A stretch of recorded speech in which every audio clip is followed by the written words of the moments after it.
আমাদের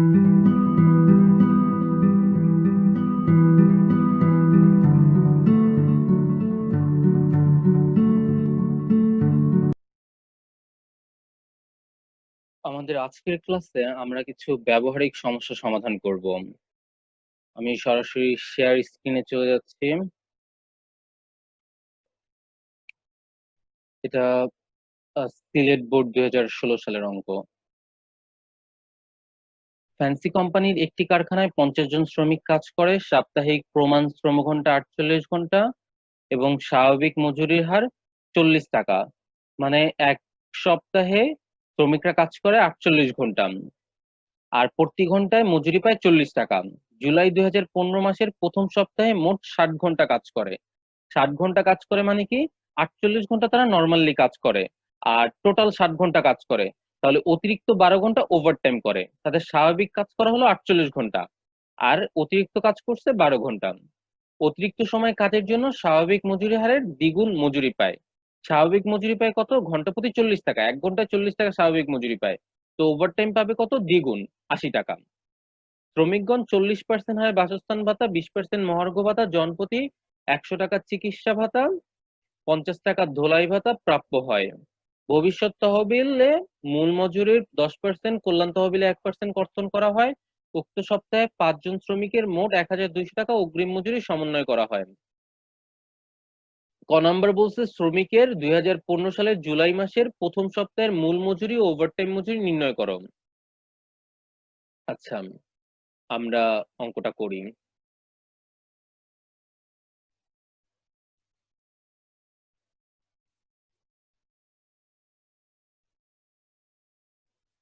আমার ক নাম্বার বলছে শ্রমিকের 2015 সালের জুলাই মাসের প্রথম সপ্তাহের মূল মজুরি ও ওভারটাইম মজুরি নির্ণয় করো।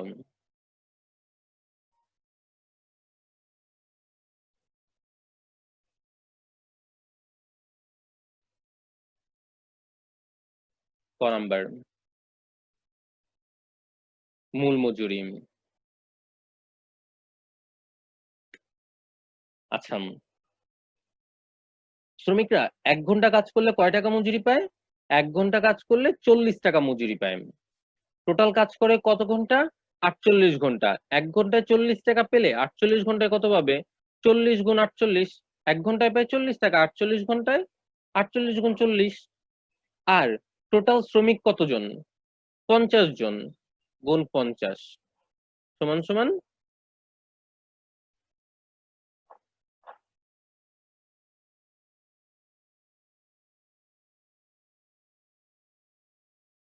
40 গুণ 48 গুণ 50 ইকুয়াল 96,000 টাকা। এটা কি ছিল? আমাদের শ্রমিকদের মূল মজুরি জানতে চাইছে। শ্রমিক যদি একজন শ্রমিক হয়, আচ্ছা অঙ্কটা যদি আমি এইভাবে করি,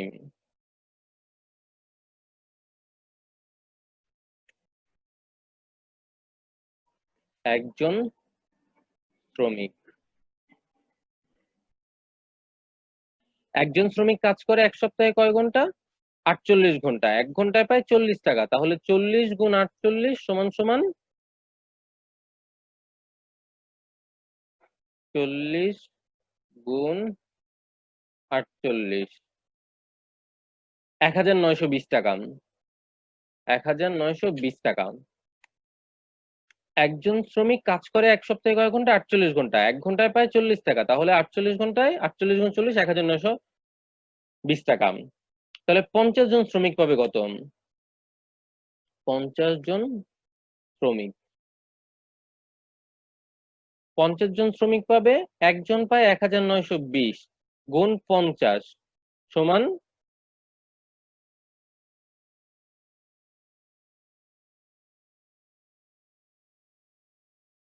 96,000 টাকা। আচ্ছা, এরপর জানতে চাইছে আমার কাছে ওভারটাইম মজুরি।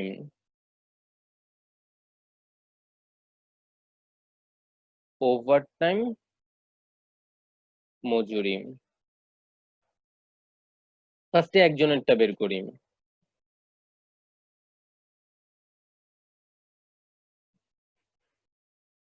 একজন শ্রমিক 1 ঘন্টা কাজ করলে পায় কত? 40 টাকা স্বাভাবিক।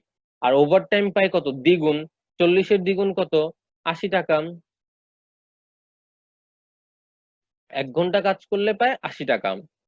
ওভারটাইম করছে কত ঘন্টা? ওভারটাইম করছে 60 - 48, 12 ঘন্টা। 1 ঘন্টা কাজ করলে পায় 80 টাকা, 12 ঘন্টায় পাবে 960 টাকা। 80 গুণ 12 সমান সমান 960 টাকা। তাহলে 50 জন পাবে কত? একজন পায় 960 টাকা, তাহলে 50 জন পাবে 960 গুণ 50 সমান সমান 960 গুণ 50 সমান সমান 48,000 টাকা। ওকে, আমাদের ক নাম্বার শেষ। খ নাম্বার বলছে কি, শ্রমিকদের উক্ত সপ্তাহের বেতন রেজিস্টার প্রস্তুত করো। আচ্ছা, আমাদের বেতন রেজিস্টার করতে বলছে। তো বেতন রেজিস্টারটা হবে কি এইরকম। সরি, এটা গ নাম্বার না খ নাম্বার?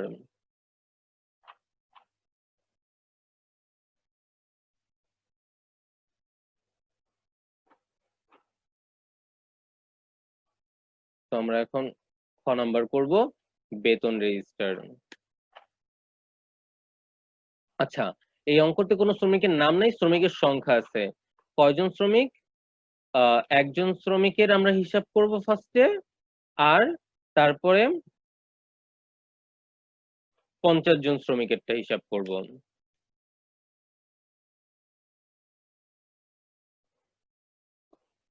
একজনেরটা আর 50 জনেরটা। আচ্ছা, ক নাম্বারে আমরা করছি একজন শ্রমিকের মূল মজুরি কত? একজন শ্রমিকের মূল মজুরি 1920 টাকা। মূল মজুরি 1920 টাকা। একজন শ্রমিকেরটা আমরা করতেছি। একজন শ্রমিকের মূল মজুরি 1920, কিভাবে আমরা ক নাম্বারে করে আসছি। আচ্ছা, মূল মজুরি 1920, ওভারটাইম কত? একজন শ্রমিকের ওভারটাইম কত সেটাও আমরা করছি। একজন শ্রমিকের ওভারটাইম 960 টাকা। ক নাম্বার থেকে এটা আমরা নিলাম 960 টাকা। আচ্ছা, বাসস্থান ভাতা। বাসস্থান ভাতা আমাদের বলছে কি কোশ্চেনে, শ্রমিকগণ 40% হারে বাসস্থান ভাতা পায়। 40%। কিসের 40% হবে? 40% হবে মূল মজুরির। মূল মজুরি কত? 1920। তো 1920-এর 40%, 1920 2.4, 40% 768 টাকা। 768। মহার্ঘ ভাতা কত? 20% হারে মহার্ঘ ভাতা পায়। কার 20%? ওই মূল মজুরির 1920-এর। 20% করলে হবে 1920 ইন্টু 20%, 384 টাকা। চিকিৎসা ভাতা পাবে জনপ্রতি 100 টাকা করে, তাহলে একজন পাবে 100 টাকা। ধোলাই ভাতা 50 টাকা প্রাপ্য, 50 টাকা। আচ্ছা, এখন এগুলো সব যোগ করলে আমি নিট উপার্জন পেয়ে যাব। ফার্স্টে মূল মজুরি 1920 যোগ ওভারটাইম 960, মহার্ঘ ভাতা 768, না সরি, বাসস্থান ভাতা 768, মহার্ঘ ভাতা 384, চিকিৎসা ভাতা 100, ধোলাই 50, টোটাল 4182। আচ্ছা, এবার কর্তনের ভিতর ভবিষ্যৎ তহবিলে মূল মজুরির 10% কর্তন করা হয়। তো 1920-এর 10% 192 টাকা। কল্যাণ তহবিলে 1%, 1% হবে 19.2, 19.2। আর উক্ত সপ্তাহে 5 জন শ্রমিক মোট 1200 টাকা অগ্রিম মজুরি সমন্বয় করে। এটা তো সবাই করে না, শুধু 5 জন শ্রমিক। তো একজনের বেলায় শূন্য হবে, ইন্ডিভিজুয়াল একজনের সময় শূন্য হবে, মোটের ক্ষেত্রে আবার চলে আসবে। নিট কর্তন 192 যোগ 19.2, 211.2, 211.2 হলো আমার মোট কর্তন। এবার নিট বেতন কিভাবে করব? নিট উপার্জন থেকে নিট কর্তন বাদ দিয়ে দিব। নিট উপার্জন কত?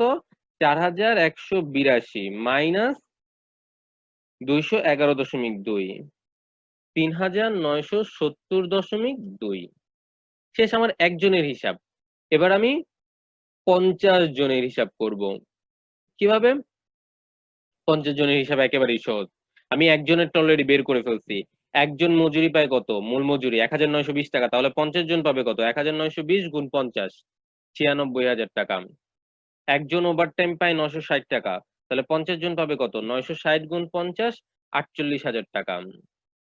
একজনের বাসস্থান ভাতা 768 টাকা, তাহলে 50 জনের হবে কত? 768 গুণ 50, 38,400 টাকা।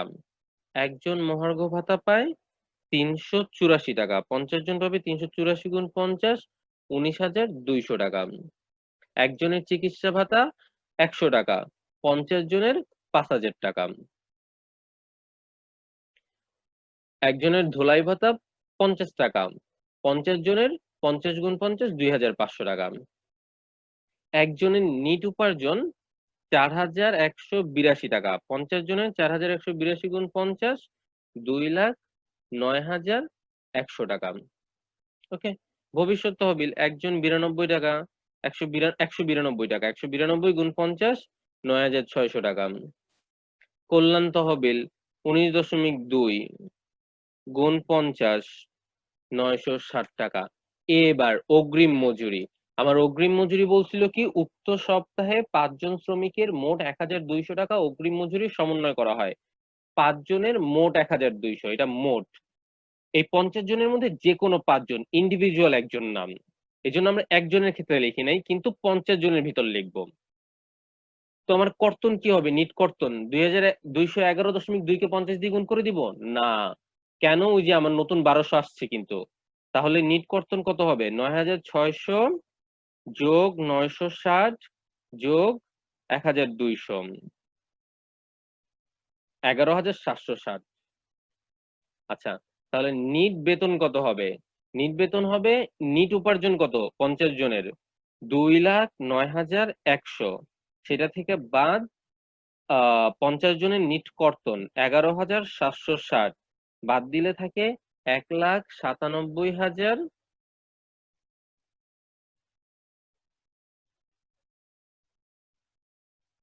1,97,340। এই ছিল আমাদের খ নাম্বার বেতন রেজিস্টার। এবার গ নাম্বারে বলছে কি, প্রয়োজনীয় জাবেদা দাখিলা দাও। আমাদের এখন এইটার জাবেদা দিতে হবে। আমরা জাবেদা করব গ নাম্বার।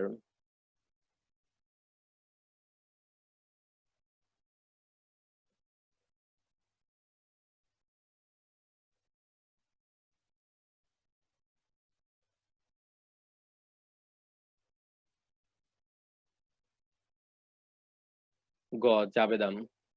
আচ্ছা, ফার্স্টে আমরা কিসের জাবেদা দিব? আমরা জানি উপার্জন, নিট উপার্জনের। নিট উপার্জনের জন্য জাবেদা কি হয়? মজুরি হিসাব ডেবিট। আমার নিট উপার্জনের জন্য জাবেদা হয় মজুরি হিসাব ডেবিট। আর ক্রেডিট হবে কে? প্রদেয় মজুরি। প্রদেয় মজুরি হিসাব ক্রেডিট।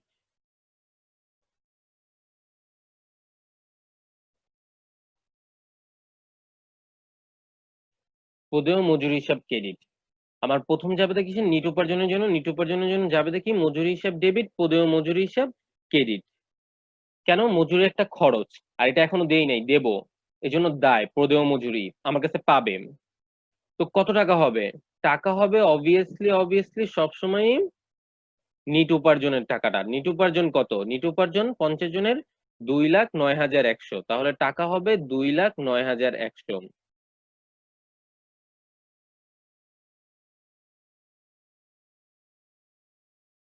2,09,100 2,09,100 এই টাকাটা কিসের টাকা? মোট উপার্জনের টাকা। আমরা সবসময় প্রথম জাবেদাটা নিট উপার্জনের টাকাটা লিখবো। নিট উপার্জন 2,09,100 টাকা। আচ্ছা, সেকেন্ড জাবেদা কি হবে? আমরা এই পদ মজুরিটাকে কেটে দিব, কর্তন দ্বারা কাটবো, আর কত টাকা বাকি পাবে সেটা দেখবো। মানে পদেয় মজুরি কি আমার কাছে শ্রমিকরা পায় কত? 2,09,100 টাকা। এই থেকে আমি কর্তন গুলো এখন কেটে রেখে দিব। কেটে রাখার জন্য ফার্স্টে পদেয় মজুরি হিসাব ডেবিট। পদেয়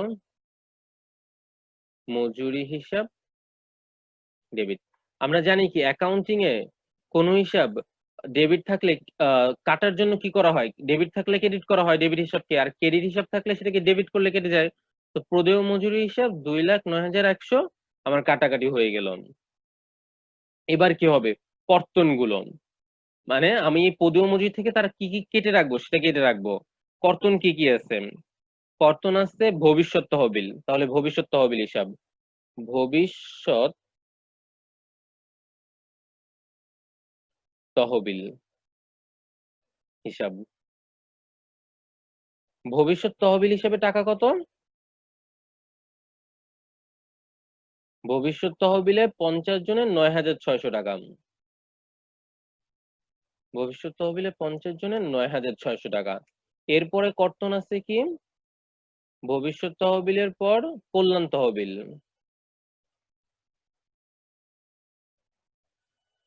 কল্যাণ তহবিল, কল্যাণ তহবিল হিসাব।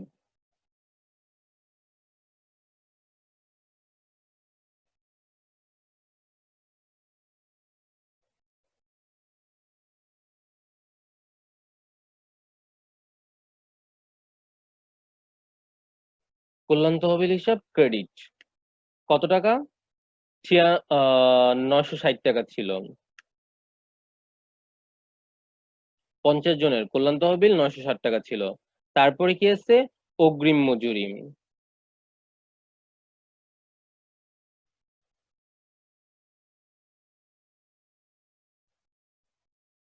অগ্রিম মজুরি হিসাব ক্রেডিট। কত টাকা? 1200 টাকা। তো এগুলা কি ছিল? এই তিনটা আমি ওই প্রদেয় মজুরি থেকে কেটে রাখবো। কেটে রাখার পর বাকি যে টাকাটা পাবে সেটা দিয়ে কি করব? ভাউচার ইস্যু করব। বাকি যে টাকা পাবে সেটার জন্য ভাউচার ইস্যু করব। তো ভাউচার কি? প্রদেয় ভাউচার। প্রদেয় ভাউচার হিসাব ক্রেডিট। বাকি টাকাটা কোন টাকা? আমার নিট মজুরি, যেটা নিট মজুরি কত? 1,97,340। 1,97,340, যেটা আমার নিট মজুরি বের হয়েছিল খ নাম্বারে। খ নাম্বারে নিট মজুরি বের হয়েছিল 1,97,340 টাকা। আচ্ছা, এখন আমরা জানি জাবেদা সবসময় কি হবে? ডেবিট ক্রেডিট সমান হয়ে যাবে। এখন যদি আমি এই ক্রেডিট চারটা যোগ করি আমি দেখবো অবশ্যই 2,09,100 হয়েছে। এটা গেল আমার 2 নাম্বার জাবেদা। 3 নাম্বার জাবেদা, এখন কি করব? এই যে পদেয় ভাউচারটা ইস্যু করলাম, এই টাকাটা দিয়ে দিব শ্রমিকদের। তো দিয়ে দিলে পদেয় ভাউচার কেটে ফেলতে হবে। পদেয় ভাউচার কিভাবে কাটবো? ক্রেডিট আছে, ডেবিট করে দিব। পদেয়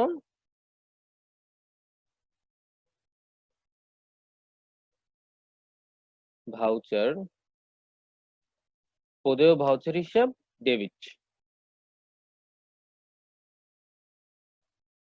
পদেয় ভাউচার হিসাব ডেবিট করে দিলাম। কত? 1,07,000 কত ছিল? উপরেই দেখতে পাইতেছি 1,97,340 টাকা। আর ক্রেডিট কি করব? আমি নগদে দিয়ে দিচ্ছি টাকা। নগদ টাকা চলে গেছে, নগদ টাকা চলে গেলে নগদান হিসাব ক্রেডিট 1,97,340। এখন আমার কর্তনের ভিতর ভবিষ্যৎ তহবিল ছিল। ভবিষ্যৎ তহবিল থাকলে আমি আরেকটা জাবেদা দিব। জাবেদাটা কি? ভবিষ্যৎ তহবিল ওইখানে ক্রেডিট ছিল, ওটাকে কাটার জন্য ভবিষ্যৎ তহবিল ডেবিট করে দিব। ভবিষ্যৎ তহবিল কি এখন দিয়ে দিচ্ছি? না, এখন দিচ্ছি না, এটা ভবিষ্যতে দিব। এই জন্য এখন তো দিতেছি না। তো এখন এটা খরচ না, এটা ভবিষ্যতের খরচ, এটা কেটে দিব। ভবিষ্যৎ তহবিল হিসাব ডেবিট। কত টাকা ছিল ভবিষ্যৎ তহবিল? 9,600 টাকা। আচ্ছা, এটা করব, ভবিষ্যতে দিব, তাহলে এটি কি? দায়। আমার কাছে টাকাটা পাবে। প্রদেয়।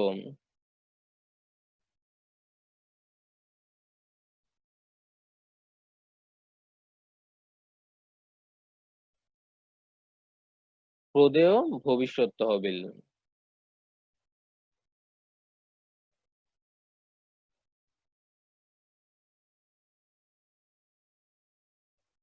প্রদেয় ভবিষ্যৎ তহবিল হিসাব ক্রেডিট কেন?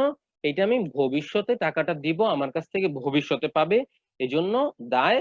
দায় প্রদেয় ক্রেডিট। ওকে, আমাদের এই অঙ্ক শেষ। আশা করি সবাই বুঝতে পারছি। আমরা এখন পরের অঙ্কে চলে যাই।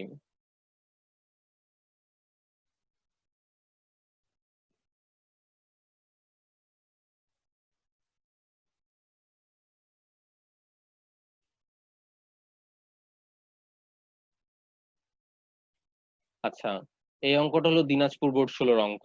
এখানে দেখতে পাচ্ছি আমরা 6 নম্বরে, জুয়েল ও জিকিউ একটি কোম্পানির 2 জন শ্রমিক। নিম্নে তাদের মজুরি সংক্রান্ত তথ্যগুলি প্রদত্ত হলো। মূল মজুরি জুয়েলের 1450, জিকুর 1800, মহার্ঘ ভাতা 10%, বাড়ি ভাড়া ভাতা 40%, যাতায়াত ভাতা 200, আপ্যায়ন ভাতা 250, চিকিৎসা ভাতা 300, ওভারটাইম 10 ঘন্টা জুয়েল আর জিকু 20 ঘন্টা। প্রভিডেন্ট ফান্ডে কর্মীর দান 10%, মজুরি হতে অগ্রিম কর্তন 100, প্রভিডেন্ট ফান্ড হতে অগ্রিম কর্তন 40 টাকা জুয়েল, 50 টাকা জিকু। কল্যাণ তহবিলে কর্তন 5%। মাসিক স্বাভাবিক কর্মঘন্টা 200, মানে কি তারা এক মাসে 200 ঘন্টা কাজ করেন। ওভারটাইম হার স্বাভাবিক মজুরি হারের দ্বিগুণ।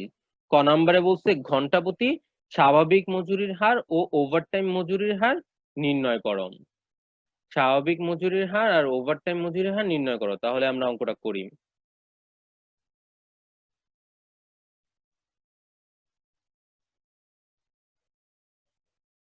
আচ্ছা, এখানে করা আছে, আমরা দেখতে পাচ্ছি কি আছে। ক নাম্বার, জুয়েল। জুয়েলের আমরা ফার্স্টে স্বাভাবিক মজুরি বের করব।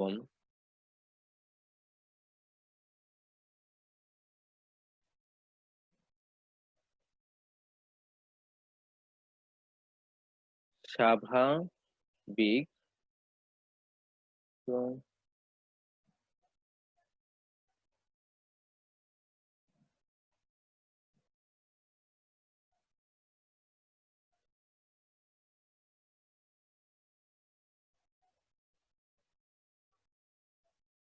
স্বাভাবিক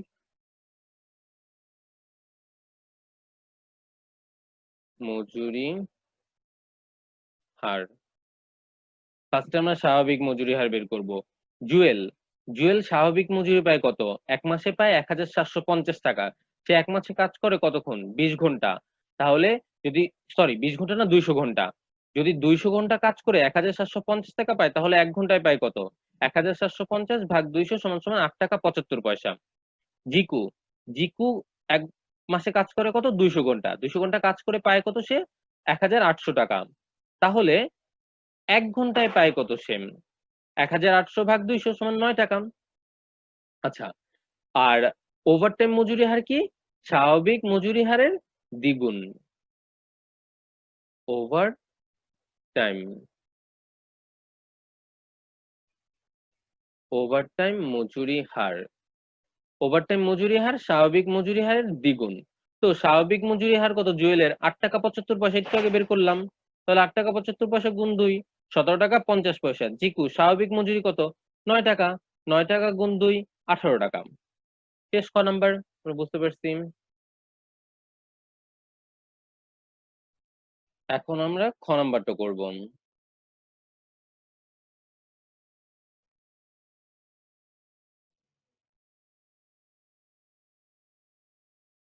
খ নম্বরে কি বলছে? উপরোক্ত তথ্য হতে নিট মজুরি নির্ণয় করো। নিট মজুরি নির্ণয় করার জন্য আমাকে কি মজুরি রেজিস্টার বা মজুরি বিবরণী করতে হবে। তো আমরা এখানে একটা মজুরি বিবরণী করা আছে, দেখতে পাচ্ছি। নাম। নাম কি কি? জুয়েল আর জিকু।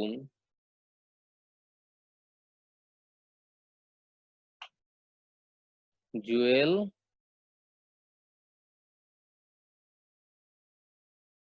জিকু আর মোট ওকে, জুয়েলের মূল মজুরি কত?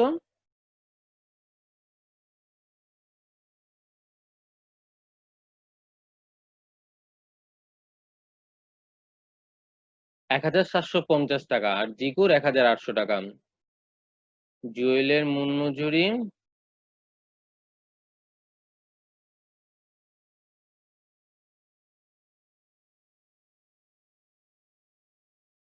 1750 টাকা।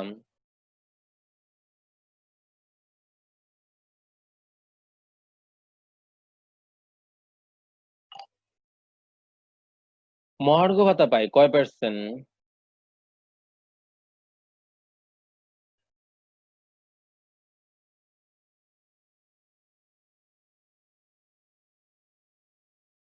10%।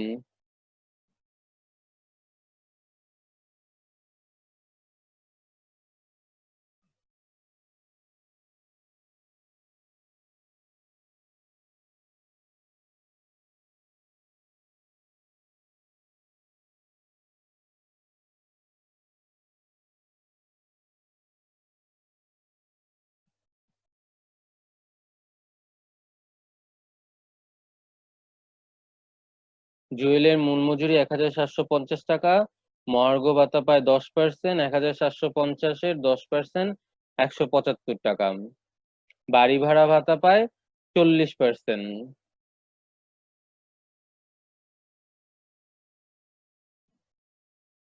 1750-এর 40% হবে 700 টাকা।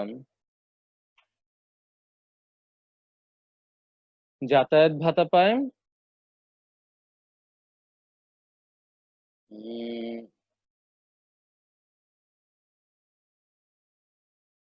বাড়ি ভাড়া ভাতা 40%, যাতায়াত ভাতা 200 টাকা।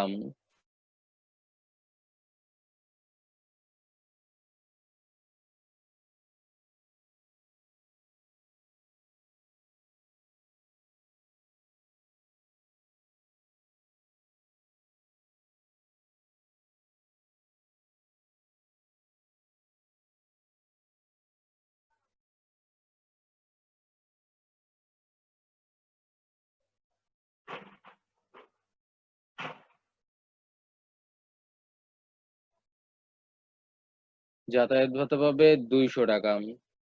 আপ্যায়ন ভাতা পাবে 250 টাকা।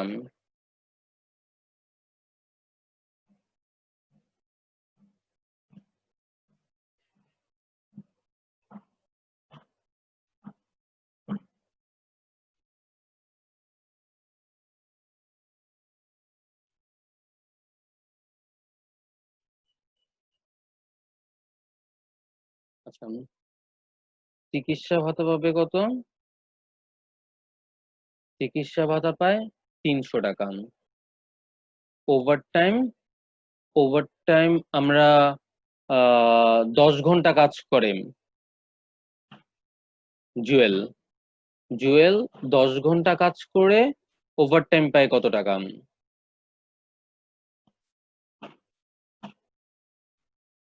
ওভারটাইম মজুরির হার কত? 17.50 পয়সা বা 17 টাকা 50 পয়সা। তো 10 ঘন্টা কাজ করলে 17.50, মানে 1 ঘন্টায় পায় জুয়েল 17 টাকা 50 পয়সা। জুয়েল ওভারটাইম করছে কত? 10 ঘন্টা। তাহলে 10 ঘন্টায় পাবে কত? 17.5 গুণ 10 সমান সমান 175 টাকা।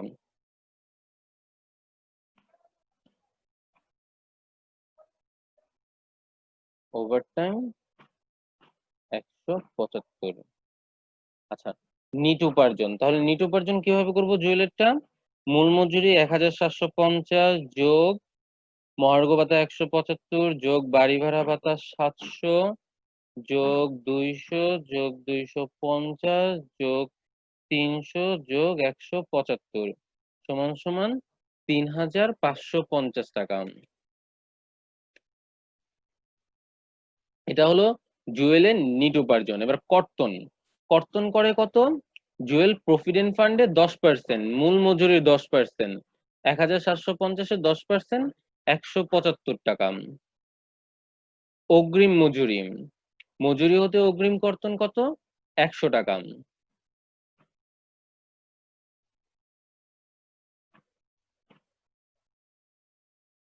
প্রভিডেন্ট ফান্ড হতে অগ্রিম কর্তন, কর্তন তো বলেই দিছে আমাকে।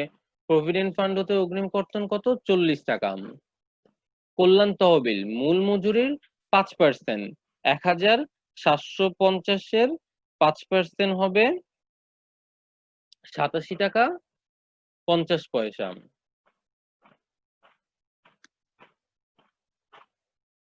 তাহলে মোট কর্তন কত হয়? 87 টাকা 50 পয়সা যোগ 40 যোগ 100 অগ্রিম মজুরি কর্তন যোগ প্রভিডেন্ট ফান্ড 175, টোটাল 402 টাকা 50 পয়সা।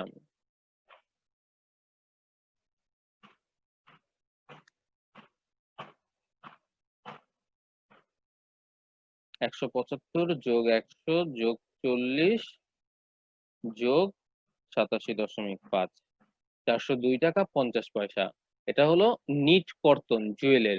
তাহলে জুয়েলের নিট মজুরি কত হবে? উপার্জন থেকে কর্তন বাদ দিয়ে দিব। উপার্জন কত? 3550 টাকা মাইনাস কর্তন কত? 402 টাকা 50 পয়সা, বাদ দিলে থাকে 3147 টাকা 50 পয়সা। তো আমাদের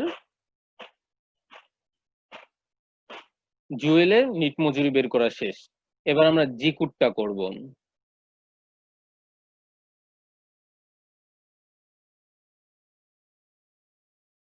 আচ্ছা, জিকু মূল মজুরি পায় কত? 1800 টাকা। মহার্ঘ ভাতা কি? মূল মজুরির 10%, তাহলে 1800 টাকার 10% 180 টাকা। বাড়ি ভাড়া ভাতা 40%, তাহলে কি হবে? 1800 গুণ 40% সমান সমান 720 টাকা।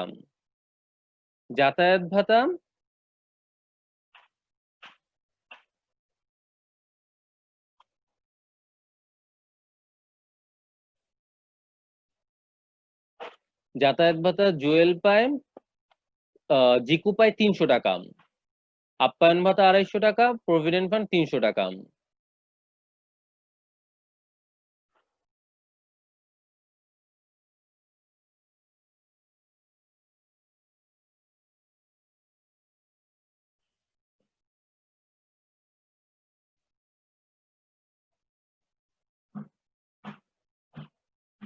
যাতায়াত ভাতা জিকু পায় 300 টাকা,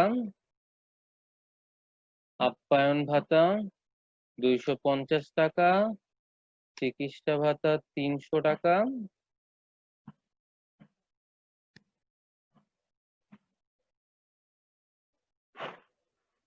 ওভারটাইম। জিকু ওভারটাইম করে কত? 20 ঘন্টা। আর জিকুর ওভারটাইম হার কত ছিল? 18 টাকা করে, আমরা ক নাম্বারে বের করছিলাম। তো 18 গুণ 20 সমান সমান 360 টাকা। এবার নিট উপার্জন, জিকুর নিট উপার্জন কত? মূল মজুরি 1800 যোগ মহার্ঘ ভাতা 180 যোগ 720 যোগ 300 যোগ 250 যোগ 300 যোগ 360 সমান সমান 3910 টাকা। এবার কর্তন, কর্তন ফার্স্টে প্রভিডেন্ট ফান্ড, প্রভিডেন্ট ফান্ডে কর্তন কত? 10%। তো জিকুর মূল মজুরি 1800 টাকা, 1800 10% 180 টাকা।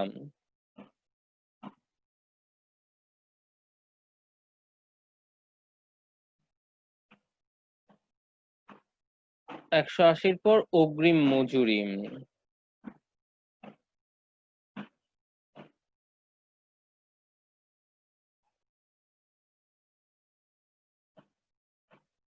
অগ্রিম মজুরি কত? 100 টাকা।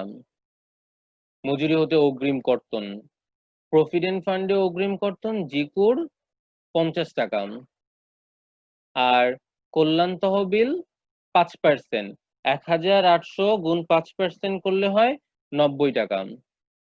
তাহলে নিট কর্তন কত আসে জিকুর? 180, প্রভিডেন্ট ফান্ড 180, অগ্রিম মজুরি 100, প্রভিডেন্ট ফান্ডে অগ্রিম কর্তন 50, কল্যাণ তহবিল 90, 420 টাকা।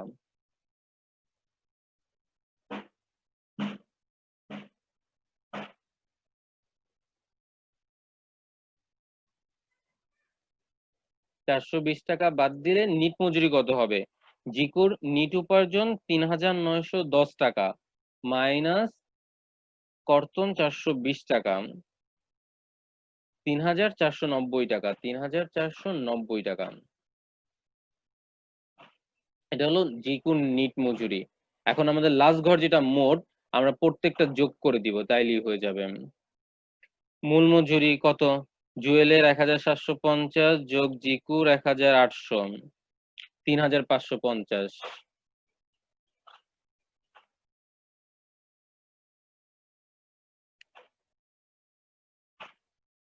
মহার্ঘ ভাতা জুয়েল 175, জিকু 180, 355 টাকা। বাড়ি ভাড়া জুয়েল 700, 720, 1420। যাতায়াত ভাতা 200, 300, 500। আপ্যায়ন ভাতা 250, 250, 500। চিকিৎসা ভাতা 600, 300, 300। ওভারটাইম 175 যোগ 360 সমান 535। নিট উপার্জন জুয়েলের 3550 যোগ জিকুর 3910, 7460। প্রভিডেন্ট ফান্ড 175 যোগ 180, 355। অগ্রিম মজুরি 100, 100, 200। প্রভিডেন্ট ফান্ডে অগ্রিম কর্তন 40 আর 50, 90। কল্যাণ তহবিল 87.5 যোগ 90,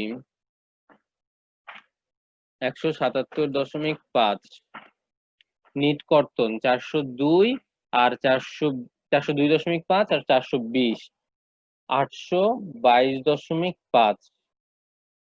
নিট মজুরি 3147.5 যোগ 3400,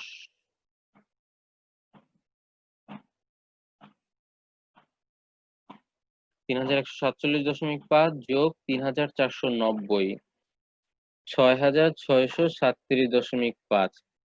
আমাদের যোগ বিয়োগ ঠিক আছে কিনা আমরা একবার ট্রাই করে দেখতে পারি। একেবারে নিট উপার্জনের মোট কত? 7460 আর কর্তন 822.5 বিয়োগ করলে নিট মজুরি 6637.5। আমাদের খ নাম্বার হয়ে গেছে। এবার যদি গ নাম্বার দিই, গ নাম্বার বলছে কি মজুরি বিবরণীর প্রয়োজনীয় জাবেদা দাও। মজুরি বিবরণীর আমাদের প্রয়োজনীয় জাবেদা দিতে বলছে। তো আমাদের প্রথম জাবেদা হলো মজুরি হিসাব ডেবিট, প্রদেয় মজুরি হিসাব ক্রেডিট 7460 টাকা। এরপরে জাবেদা কি করব? এই প্রদেয় মজুরি থেকে আমরা কর্তনগুলো কেটে রেখে দিব। তো প্রদেয় মজুরি হিসাব ক্রেডিট ছিল, ডেবিট হয়ে যাবে 7460 টাকা। আমার কর্তনে কি কি ছিল? প্রভিডেন্ট ফান্ড, কল্যাণ তহবিল, অগ্রিম মজুরি আর প্রভিডেন্ট ফান্ড হতে অগ্রিম কর্তন। প্রভিডেন্ট ফান্ড হিসাব মোট যোগফল কত? 355, অগ্রিম কর্তন 200, প্রভিডেন্ট ফান্ড 90 আর কল্যাণ তহবিল 177.5। আর লাস্টে হবে প্রদেয় ভাউচার হিসাব ক্রেডিট। প্রদেয় ভাউচার কার টাকাটা? নিট মজুরির টাকা। নিট মজুরি 6637.5। আচ্ছা, এরপর কি করব? প্রদেয় ভাউচারটাকে নগদে দিয়ে দিব। তো তাহলে কি হবে? প্রদেয় ভাউচার ক্রেডিট ছিল, ডেবিট হয়ে যাবে আর নগদান হিসাব ক্রেডিট হয়ে যাবে। আর প্রভিডেন্ট ফান্ড এর জন্য জাবেদা দিব, প্রভিডেন্ট ফান্ড আগে ক্রেডিট ছিল, এখন ডেবিট করে দিব, কাটাকাটি প্রভিডেন্ট ফান্ড হিসাব ডেবিট, আর এটা কি ভবিষ্যতে দিব টাকাটা, এর জন্য প্রদেয় প্রভিডেন্ট ফান্ড হিসাব ক্রেডিট।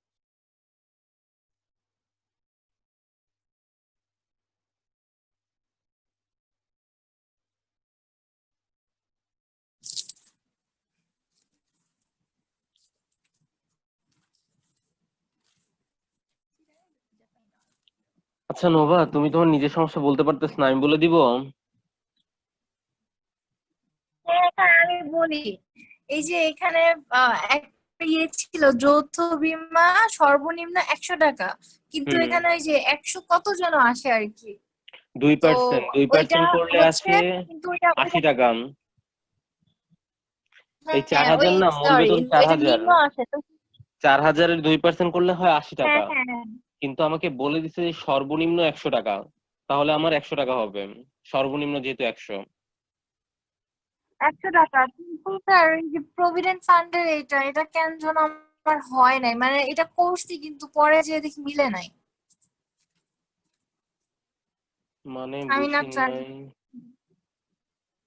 এই যে এখানে যে প্রভিডেন্ট ফান্ড যৌথ বিমার পাশে লিখে রাখছে না, 300 200 আর 600, মানে এটা না কেন যেন মিলতেছে না, মানে গোলমাল করে ফেলছি, বুঝতেছি না এটা কি। আচ্ছা, কোশ্চেনটাই ক্লিয়ার না, তুমি কি কোশ্চেন করতেছো, মানে কোথায় বুঝো নাই?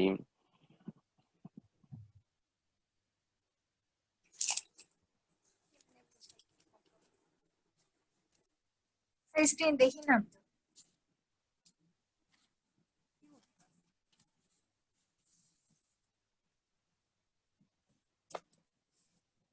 এই তো চিটাগাং 17 এই অঙ্কটা।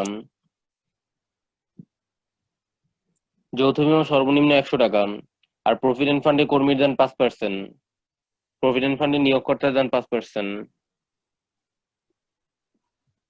স্যার তাহলে কি যৌথ বীমার এখানে কি 100 টাকা লিখবো? Amount- হ্যাঁ, মনিরের ওইটা চার হ্যাঁ, হাজারের 2% করে আসে 80 টাকা, সর্বনিম্ন হবে 100 টাকা, তো 100 টাকার থেকেও কম আসছে, 100 টাকাই তো হবে। সর্বনিম্ন 100-এর কম হইতে পারবে না। রবিনের কাছে 120, হ্যাঁ, রবিনেরটা যদি তো 120, 2%। বেশি আছে। রবিনেরটা তাহলে 100 কি বেশি 100 হবে। লিখবো? রবিনের এটা তো 120 120। দিতে হবে। পারবো না। সর্বনিম্ন হলো 100, সর্বনিম্ন মানে কি এর নিচে হইতে পারবে না। ও, তার মানে যেটা হচ্ছে 80 হয়েছে সেটাই লিখবো 100, এরকম? হ্যাঁ, ওই যে মনিরের 80 হবে, মনিরের 4,000-এর 2% হলো 80, ওরটা 100 লিখবো। মানে কারো 100 নিচে হইতে পারবে না, হ্যাঁ হ্যাঁ। সর্বনিম্ন। সর্বনিম্ন মানে এর নিচে হইতে পারবে না, আর সর্বোচ্চ, সর্বোচ্চ মানে এর উপরে হইতে পারবে না।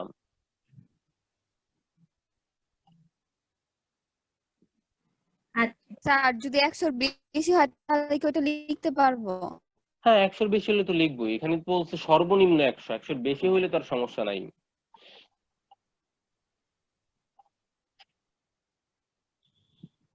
আচ্ছা।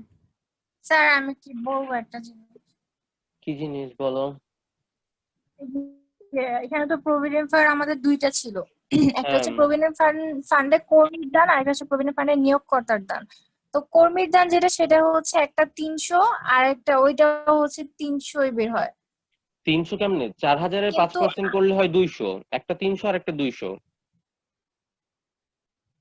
মানে দুইটা আর কি, প্রভিডেন্ট ফান্ড নিয়োগকর্তার এই যে কর্মীর দান আর নিয়োগকর্তার দান দুইটাই তো এখানে একই রকম হবে, একটা 200 একটা 300। হ্যাঁ, 300, রবিনেরটা 300 300, মনিরেরটা 200 200। কিন্তু স্যার ওখানে 600 একসাথে দেওয়া ছিল। ওই তো নিয়োগকর্তার দান আর কর্মীর দান দুইটা একসাথে সলিউশন, উপার্জনে 600 দিছে। দুইটা মানে দুইটা আলাদা ঘর না করে একটা ঘর করছে। একটা ঘরে লিখছে প্রভিডেন্ট ফান্ডে কর্মী ও নিয়োগকর্তার দান। আপনি ম্যাট্রিকটা কর্তনে পারলে কি হয়, কি এখানে আপনি একটু ম্যাথটা করায় দেন। প্রভিডেন্ট ফান্ডে কর্মী দান। স্যার এই দুইটা এখানে আলাদা কেন? আচ্ছা, সবাই স্ক্রিনটা দেখতে পাচ্ছ? এখানে দেখো, আমরা উপার্জন আর কর্তনে শুধু প্রভিডেন্ট ফান্ডের পার্থক্য করতেছি। উপার্জনে কি যাবে? নিয়োগকর্তার দান উপার্জনেও যাবে, কর্তনেও যাবে। আর কর্মীর দান শুধুমাত্র কর্তনে যাবে।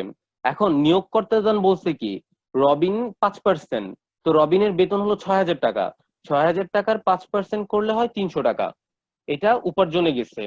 আবার সেম ভাবে এটা কর্তনেও যাবে, নিয়োগকর্তার দান উপার্জনেও যাবে, কর্তনেও যাবে। আবার স্যার এটা ব্যাখ্যাটা যেন কি, একটু শর্টকাট বলেন না। তুমি যেই প্রতিষ্ঠানে কাজ করো, ধরো না, ওইভাবে ব্যাখ্যা না, আমি তোমাকে 2 কোটি টাকার একটা চেক দিছি নিশিম, আমি তোমাকে 2 কোটি টাকার একটা চেক দিছি, তুমি তো সেই খুশি হয়ে গেছো, তুমি তোমার আয়ের ভিতর 2 কোটি টাকা যোগ করে লিখে দিছো, জি। তোমার আয় 2 কোটি টাকা। এখন তুমি বলতেছো স্যার চেকটা আমার হাতে দেন, আমি বলতেছি না এটা 20 বছর পরে গিয়ে দিব। তো তুমি অলরেডি তোমার আয় যোগ করে ফেলছো, কিন্তু এটা কি তোমার আয় হইছে?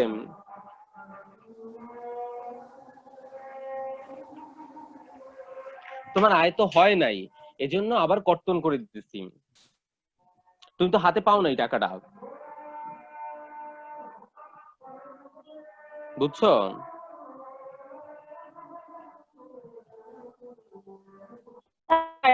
এটা তো উপার্জনে তো 300 আর 200, তাহলে কর্তনে হচ্ছে দুইটা মিলে 600 আর এক পাশে 400। আচ্ছা আমি দেখাচ্ছি। দেখো, তো উপার্জনে 5% উপার্জন নিয়োগকর্তার দান 300 গেল, আবার কর্তনে ওই 300 গেল। এখন মনিরের কত? 200, কর্তনেও নিয়োগকর্তার দান 200। ক্লিয়ার? এতটুকু তো বুঝতে পারছো নিয়োগকর্তার দানটা। প্রভিডেন্ট ফান্ডে নিয়োগকর্তার দান নিয়ে কোনো কোশ্চেন আছে? না স্যার। নিয়োগকর্তার দান উপার্জনেও যাবে, কর্তনেও যাবে। তো উপার্জনেও 300 গেছে, কর্তনেও 300 গেছে, উপার্জনে 200 গেছে, কর্তনেও 200 গেছে নিয়োগকর্তার দান। এখন বাকি আছে প্রভিডেন্ট ফান্ডে কর্মীর দান। কর্মীর দান কত প্রভিডেন্ট ফান্ডে? কর্মীর দান 5%। তো 6000-এর 5% 300, আর 4000-এর 5% 200। ওকে,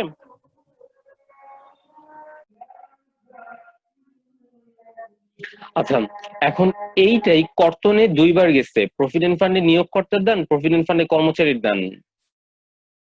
এইটাকে আমরা একবারে লিখতে পারি।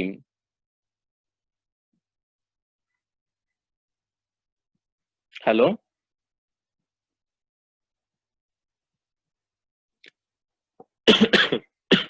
হ্যালো, হ্যালো, জি স্যার। শুনতেছিলাম? জি জি স্যার। স্যার বলেন।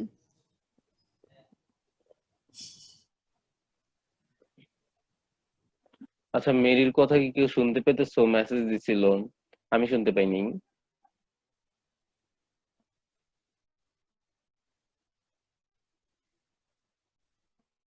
আচ্ছা এখন শোনা গেছে কি যেন একটা বলছে।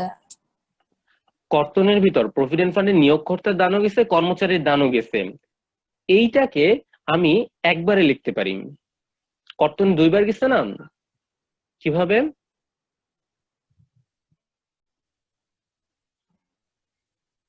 জি, নিয়োগকর্তার দান আর নিয়োগকর্তা আর কর্মী। একসাথে। হ্যাঁ, এক পাশে হচ্ছে 300 300 600 হবে, আর এক পাশে 200 400 হবে। প্রভিডেন্ট ফান্ডে নিয়োগকর্তা ও কর্মীর দান। ওকে, সো নিয়োগকর্তা ও কর্মীর দান টোটাল মিলায় কত হয়? 600 আর 200 200 400।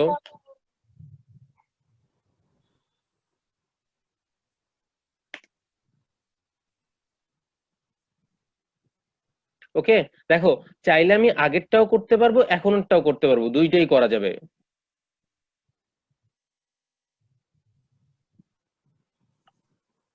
আগেরটা করলেও হবে, এখনকার এটা করলেও হবে, একসাথে করলেও দুইটাই রাইট। স্যার মেরি জিজ্ঞেস করতেছে আজকে 2টা সেশনে ক্লাস হবে নাকি একটাই? আগে তো একটা হোক, দেখা যাক তারপরে কি হয়। এটা বুঝা গেছে? এটা নিয়ে কারা কোনো কোশ্চেন আছে?